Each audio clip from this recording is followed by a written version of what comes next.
This is WKYT News at 6:30 on the CW Lexington.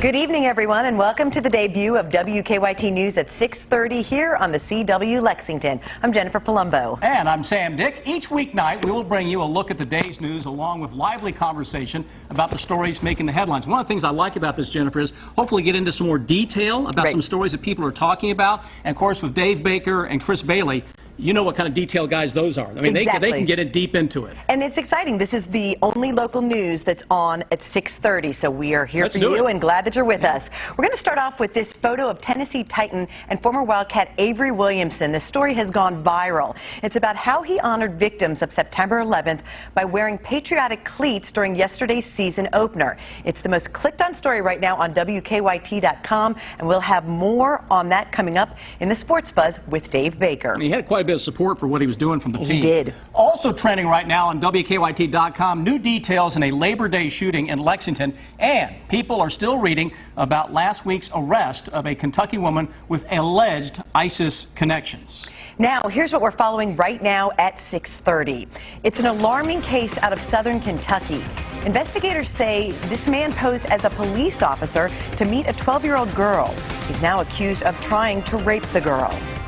I'm Kristen Kennedy in Lexington talking with the chief of police about new equipment for his officers. It's equipment meant to combat overdoses. But it comes with a $20,000 price tag. Tonight we'll take a look at how police can now help save someone's life before an overdose kills them. Working in an emergency room can be exhausting, not just physically, but also mentally. The mental challenge even has a name. Now, a story from WKYT's Miranda Combs puts compassion fatigue in the spotlight.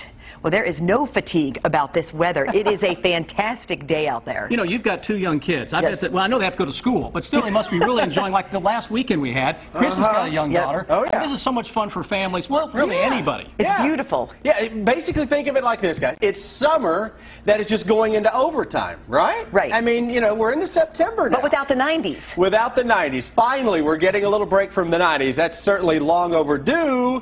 And now we're going to start to get into some of the good stuff as we go into the next few days. So we keep the nice weather, but we lose the heat and humidity that we had most of the summer.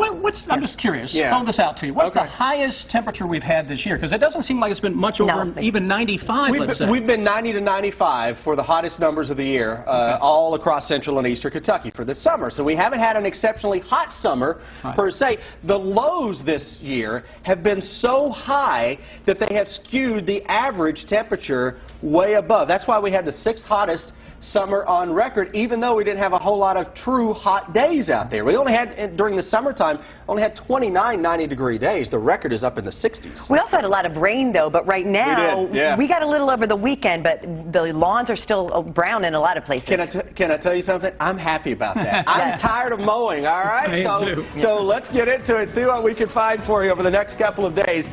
Live look outside right now. We've got 4 live sky cams showing absolutely gorgeous conditions across central and eastern Kentucky. Nothing going on. Blue skies, humidity is